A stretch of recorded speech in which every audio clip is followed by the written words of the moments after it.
3 অঙ্কের সংখ্যা এমন যে তার একক, দশক এবং শতক ঘরের অঙ্কের অনুপাত 1:2:3 এবং সংখ্যাটি এবং অঙ্কগুলির স্থান পরিবর্তন করে প্রাপ্ত বিপরীত সংখ্যাটির যোগফল হলো 1332। সংখ্যাটি কত? তো এটা কিভাবে করব?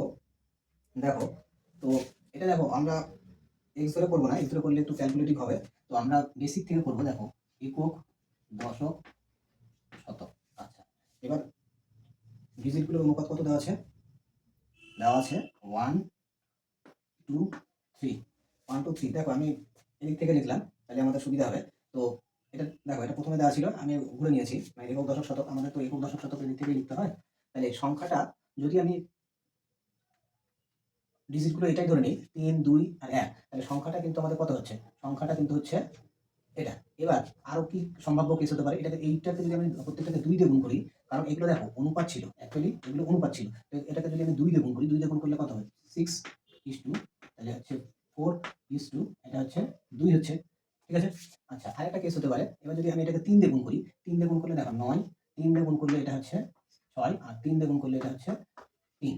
তো দেখো, 4 দিয়ে গুণ করা যাবে না। এই কারণে 4 দিয়ে গুণ করলে কিন্তু শতক স্থানীয় অঙ্কটি এটা 12 হয়ে যাচ্ছে, যেটা সম্ভব নয়। তার জন্য এই 3 টা কেসই আমাদের হতে পারে। তো এবার দেখো, বলা আছে যে সংখ্যাটি এবং তাহলে এক্ষেত্রে কি, আমি যদি এই কেসটা ধরে নিই, তাহলে এক্ষেত্রে আমাদের সংখ্যাটা কত হচ্ছে? সংখ্যাটা হচ্ছে 321। তাহলে 321 এবং এবার সংখ্যাগুলো একক, দশক, শতক এগুলো যদি হচ্ছে অল্টারনেট করে চেঞ্জ করে দেওয়া হয়, চেঞ্জ করে দিলে কি হবে? এটা এখানে আসবে, এটা এখানেই থাকবে, আর এটা এখানে যাবে। তখন সংখ্যাটা কত হয়ে যাবে? সংখ্যাটা কিন্তু হবে 1, 2, 3। তো এদের যোগফল কখনোই হচ্ছে 1300 হচ্ছে না। তাহলে এইটা কিন্তু হবে না। ঠিক আছে?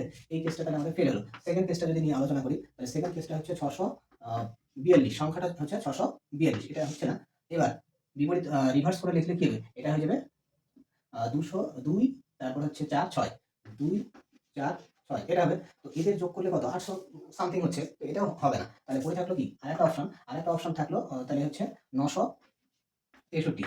তো 963, আর এগুলোকে রিভার্স করে লিখলে কত হবে? প্রথমে 3 আসবে, মাঝখানে 6 থাকবে, আর 9 টা হচ্ছে এককের স্থানে যাবে। তাহলে এইটা। তো দেখো, এইটা যদি আমরা যোগ করি, তাহলে কিন্তু যেটা বলেছে যে মেইন সংখ্যা আর হচ্ছে রিভার্স ডিজিট গুলো হচ্ছে রিভার্স করে লিখলে যে সংখ্যা পাবো, তাদের হচ্ছে সাম কিন্তু যেটা বলেছে সেটা মিলে যাচ্ছে। দেখো, এটা হচ্ছে কত হচ্ছে?